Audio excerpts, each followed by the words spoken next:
If you're moving cards in any kind of volume, the slowest part of the whole job isn't pricing. It isn't packing either, it's getting photos of the cards. I've been selling on eBay for 14 years, and the tool that fixed that for me is a document scanner. It's the Epson ES-400 II. So this is how I actually use it, what it's great at, and where it falls short. A real review from someone who runs cards through it every week.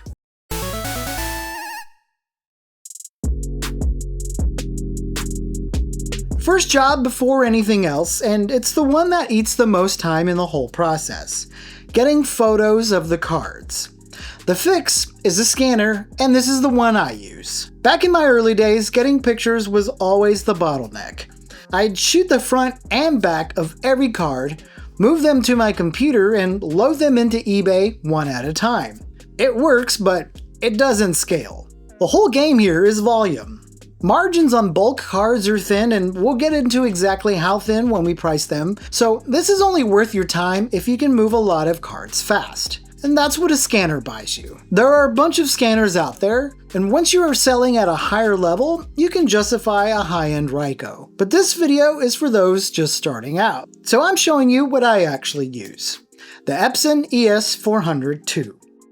Feed the wrong card into this thing and you can knock a good card down a grade, so first you need to know what belongs in here. I already ran an Epson printer, so I was comfortable with how they work. The menus are easy and they get straight to the point. Quick heads up though, there is a higher end version with Wi-Fi, but this model hardwires to your computer over USB, so plan for that. The cover folds up and down so you can tuck it away between sessions. You've got power, scan, and alert buttons on the front.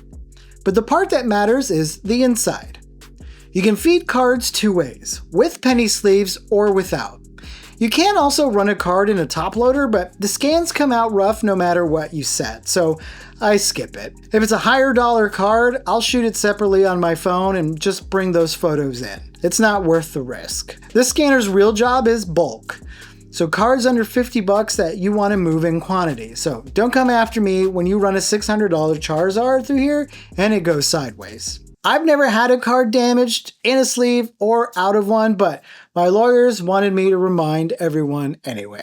Open the front panel and there's a second door inside that gets you to the roller. Leave the roller in for cards that don't have a penny sleeve. Most of mine tend to go through sleeve though, so for those, you just take the roller out. Just pinch the sides and the wheel pops right out. To put it back, slot it in side to side. Super easy. This is where most tutorials drown you in 40 different settings, so I'm only giving you the short list that actually changes your image. These aren't hard rules, it really depends on what you're scanning. Sports cards with a lot of chrome get a different profile for the glare, but for Pokémon and most flat color cards, this is my setup. Remember, you're building the exact image that goes on eBay, so you want it clean and nice and square. But you also want the scanner moving swiftly. Open your scan settings and pick the right scanner up top. Then you'll see main settings and advanced settings. Start with the document source and set it to ADF.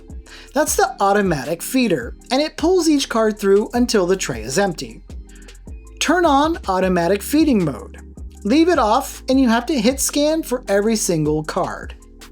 Turn it on and it just keeps going until you tell it to stop. Set the scanning side to double-sided because we want the front and the back. Set the document size to auto detect. For the crop margin, I run 0.20. That gives you a clean little border so you're not cutting right to the edge of the card. Go too wide and the card looks small, so play around with it and see if there's a better preference for you. Image type can be auto or color. It knows a card has color, so either one is fine. For resolution, I use between 400 and 600. 300 is fine, but I want buyers to zoom in and check condition without having to message me. 600 is a hair slower per card, but you get a cleaner image. Turn stitch images off. Leave rotate on auto because if I drop in a horizontal card, it fixes the orientation for me. Then turn paper skew on. Skip blank pages on and detect double feed off. In advanced settings, you can push brightness and contrast. I leave all of the extra settings off. Just make sure your monitor is calibrated so buyers see the same image you approved. Now here's the question everyone asks before they trust a machine with their cards. Does it chew them up? Well, let's find out. I've got the roller back in because I'm running bulk for set collectors and I'm not worried about fine detail. With the roller in, you can drop about 20 to 25 cards at a time. They go in face down with the front pointing away from you. Then just hit scan on the device or in the menu. 600 DPI, high quality, and still moving at a good pace. Now look at the cards coming out. No wheel marks, no scratches. It's a gentle trip through. So there's your answer. Sleeve cards are where this gets finicky, and one lazy habit here will show up on every scan. Anything on the sleeve shows up in the scan, so don't reuse crusty old sleeves for scanning, because those marks are really hard to fix later. I've also tried feeding sleeved cards in a stack many times, and I've never really liked the outcome. They tend to stick together, two run through at once, and I end up having to redo the scans. So I feed sleeve cards one at a time. Once the batch is running, you just drop one in after another, and it keeps going. Find that rhythm and just bop along with it. If it doesn't grab, tap scan and keep moving. Sleeve scans show nice detail, but you might catch some vertical striping. If it's really bad, Epson does have a cleaning routine and I'll link that down below. Wipe down the interior panels with a dry cloth or a cloth you've sprayed with cleaner. Never spray the scanner directly. And don't forget the wheels because that's where dust likes to hide. I've used the same kit that I clean my camera lenses with. It works great. And one last thing, don't chase a perfect sleeve scan every time or you'll drive yourself crazy. I put a line in my listings that says I use a feed scanner and there may be light striping, but buyers can ask for more photos if they want them. Quick one that'll save you from rescanning a whole batch. There's one export setting almost everyone misses the first time. When you export, choose JPEG, not PSD. Miss that, and it bundles every card into one single file instead of one image per card. I scan in batches by category because of the software I upload with. English Pokémon together, non-English together, Dragon Ball, One Piece, each get their own batch. Then I make a folder named the way I keep my inventory. I keep it simple, the date plus the license as my SKU. And that SKU follows the card all the way to packing. So pick something you'll actually recognize on the shelf later.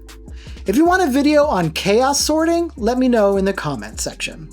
So that's the scanner, how I use it, and where its limits are.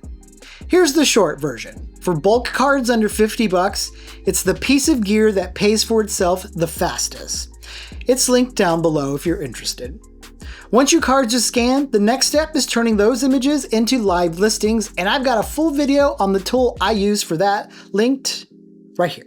If it saved you time, drop a thumbs up and subscribe to the Black Star Promo YouTube channel if you're not already. Take care, y'all.